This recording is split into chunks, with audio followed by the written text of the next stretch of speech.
Arsenal, and let's move to their North London rivals, Tottenham Hotspur, because they're quietly going about their business as well. 4 points in their Champions League campaign so far, and quite a positive start in the Premier League as well. And in the Sunday Telegraph, it's an interesting headline, isn't it?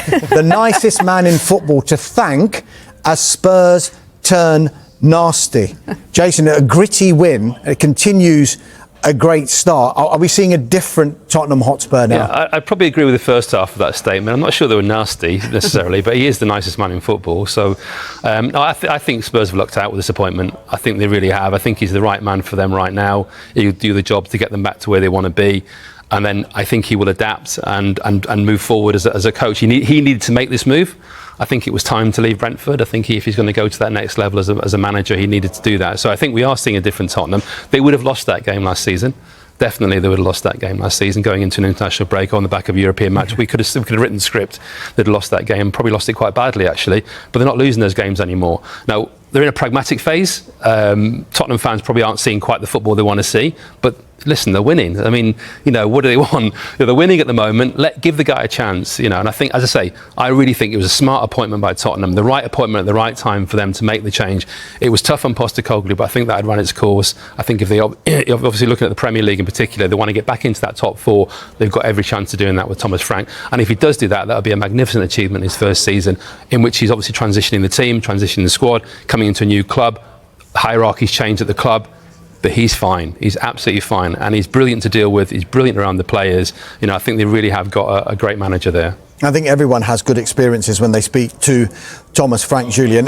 What does success look like for Tottenham Hotspur this season? Jason said it would be a magnificent achievement to get top four. Is that really realistic? Yeah, I think it is. I think that's very much the objective. Top 24 in the Champions League as well. So you make sure that you are there at least for the playoff. I think top 8 might be a little bit too difficult for them because it's also Thomas Frank's first ever European experience. So I think he will learn, as we saw where Bodo Glimt, when you play midweek and weekend, and some of those away fixtures in Europe are very different and very tough to anything he's known before. So top 24 in the Champions League to make sure you're in the playoffs is great.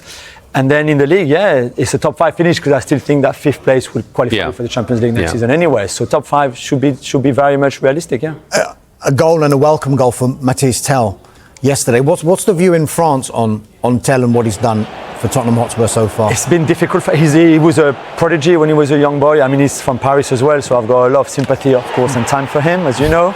And I think with those kind of players, especially, you can be maybe the best in your age group at 15, 16 because he was really that amazing. And then at some point, all the qualities that you have in terms of pace, and even technical ability at that age kind of level up a little bit more when you make your debut with the pros at 17 and you play with big men and more experienced than you. So we expected him to at some points just slow down the incredible progress that he had up to 17, 18 really. Things have been tough at times for him last season at Spurs because he was Ange as well and there was not much structure to it and he was a bit lost maybe. I think Thomas Frank is the perfect manager for Mathys Tel and Wilson Odobert, to be fair. Those kind of players to really go to the next level. And I think yesterday was the start of, you could see that a little bit. I don't think a lone striker, just to finish on Tel, is his best position. I think he's better as a second striker, but not many teams play like that anymore, so he will need to adapt. But there's an incredible talent there. Jackie, the transfer window, the early part of it was kind of dominated by that saga over Morgan Gibbs-White. Tottenham didn't end up getting him famously, of course, but their transfer window seemed quite canny. There's some good signings in there. Xavi Simons looks like a player. João Palhinha has come in. That was a surprise to many, but the shining light, I think, is Mohamed Kudus, and he has really hit the ground running. The Sunday Express, the Mail on Sunday, is saying Kudus shines as Frank's streetwise Spurs end hoodoo. Kudus is a player who Thomas Frank has been eulogising about, but particularly because they got him early. And he's seeing the benefits of bringing in someone who can get a full pre-season behind him and hit the ground running for a team like Tottenham Hotspur. Yeah, absolutely. I saw the quote from Thomas Frank yesterday saying, well, it was about time he scored when he was getting credit for scoring. He's like, okay. So, he's got his standards and he's setting them high. And I think that's key, is signing early in the transfer window wherever you can. Absolutely. And Palhinha was a good signing as well. Fabulous goal against Wolves last week. Poor Xavi Simons, by the way, in that game, had an absolute stinker, didn't he? He was trying so hard and nothing came off. But I think Kudus is an excellent signing. West Ham fans really upset at losing him. He was very, very generous, by the way, in the Matt Beard funding page, that he was very kind in donating to that. But I think he's a really good signing. I think it's all coming together for Tottenham as well. And I'm probably one of the people who was quite pleasantly surprised that Tottenham went for Thomas Frank. It was a really sensible appointment, and we don't always see those kind of appointments. Quite often we see executives going for trophies on a CV, even if it was a long time ago, even if the manager's personality has changed since then. Jose Mourinho, for example.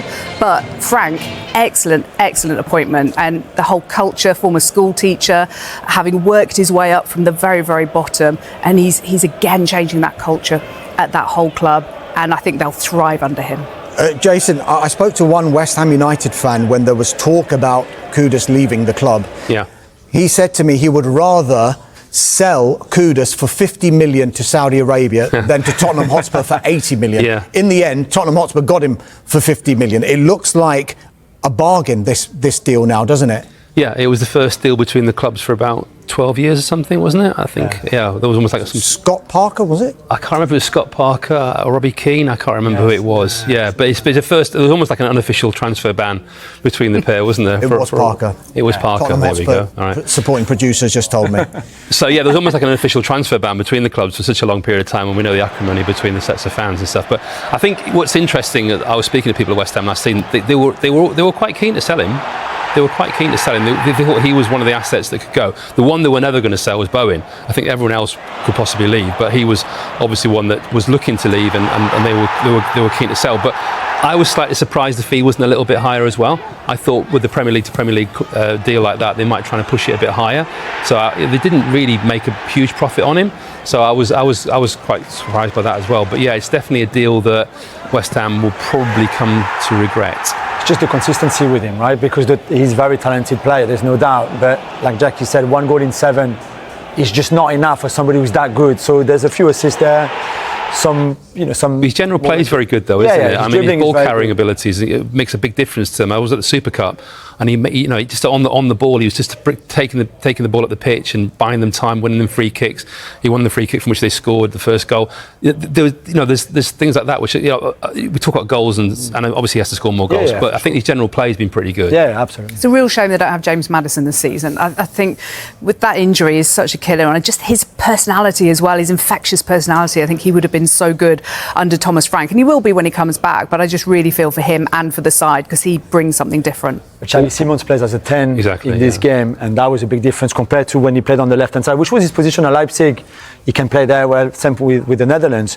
But I think centrally you get more for your team, for this team under Thomas Frank, with Xavi in that position between the lines than you would have with him on the left-hand side. Let me tell you, infectious personalities is how I describe the three of you as well. Plenty to come.